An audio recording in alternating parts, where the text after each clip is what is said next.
সকালবেলায় যে এত রোদ দিছে এটা কি মানা যায় কও? এটা যে বর্ষাকাল, কিরা করবো এটা বর্ষাকাল? সকালের এই রোদে চান্দি বান্দি ফাটা গেতেছে, তাহলে দুপুরের রোদে কি হবো কও? কি আর করুম, কাম তো আর বাদ দেওয়া যাবো না। তাই ফাটা চান্দি নিয়ে গেছি কটা তুলসী পাতা তুলবে নিকে, তা তো গায়ে মেনে স্নান করে গেছে। মা কটা ফুল গাছ লাগাইছিল, গাঁদা ফুলের গাছ কত সুন্দর বড় বড় হয়েছে, তার সাথে কয়েকটা তুলসী গাছও লাগাইছিল। তো এর এই কামের কাম হয়েছে, তুলসী গাছ কটা লাগাইয়া কারবারে যেমন নেত্তি নেত্তি দৌড়াই দৌড়াই কও। আর আজকে ওয়েদারটা দেখছাও, আকাশটা তো সুন্দর লাগে, কিন্তু এত যে গরম দিছে না, ঘরেই থাকা যায় না, বাইরের কি থম। আর আজকে ছিল 15ই আগস্ট। তোমাদের সবাইকে জানাই 15 আগস্টে অনেক অনেক শুভেচ্ছা। আমাদের দেশ তো অনেক বছর আগে স্বাধীন হয়ে গেছে, কিন্তু আমরা কি এখনো পুরোপুরি স্বাধীন হতে পেরেছি? বিশেষ করে আমরা এই যে মেয়েরা এখনো কিন্তু পুরোপুরি স্বাধীন হতে পারিনি, কিন্তু আগের মতন খারাপ পরিস্থিতিতেও নেই, অনেকটাই স্বাধীন আছি আমরা। তো এটাই মানতে হবে। তো যাই হোক, মা দেখো কত সুন্দর একটা আখা কিন্তু বানাইছিল আজকে, এই সুন্দর দেখা যায় না হারা।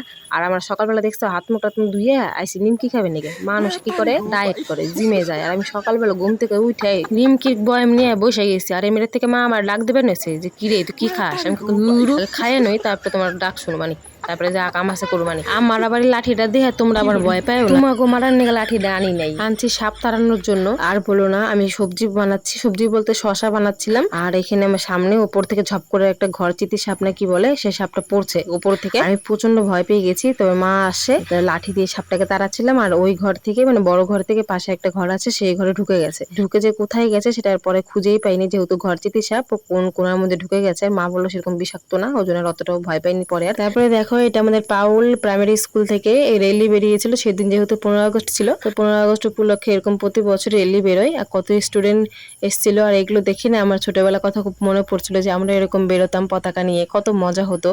দুটো করে মেরি বিস্কুট দিত, তাও কতটা খুশি হতাম তখন। এখন ও প্যাকেট ভরে ভালো ভালো বিস্কুট আনলো, খুশি হই না। এখন ভাবি কি দূরে বিস্কুট আবার খাই কিনা, তাই বলে ভাইবো না যে ফাউতা পাইলে ওটা আবার সাইডে দেবো, ওটা আবার ভালোই টেস্ট লাগে। আজকে সারাদিন শুধু রাস্তার দিকে তাকায় তাকায় দেখতেছি আর ভাবতেছি, আজকে কি 14ই ফেব্রুয়ারি না সরস্বতী পূজা। মেয়াগো দেখতেছি কি শাড়ি পইরা গয়নাগাটি পইরা বাইকে করে ঘুরতেছে। হাই রে হাই, আমি তো অবাক হয়ে গেছি। আবার ও গরম সাজ দেহে আমি আবার দৌড়ায় ক্যালেন্ডারে দেখতে নিয়ে গেছি যে আজকে কি আদৌ 15 আগস্ট নাকি সরস্বতী পূজা।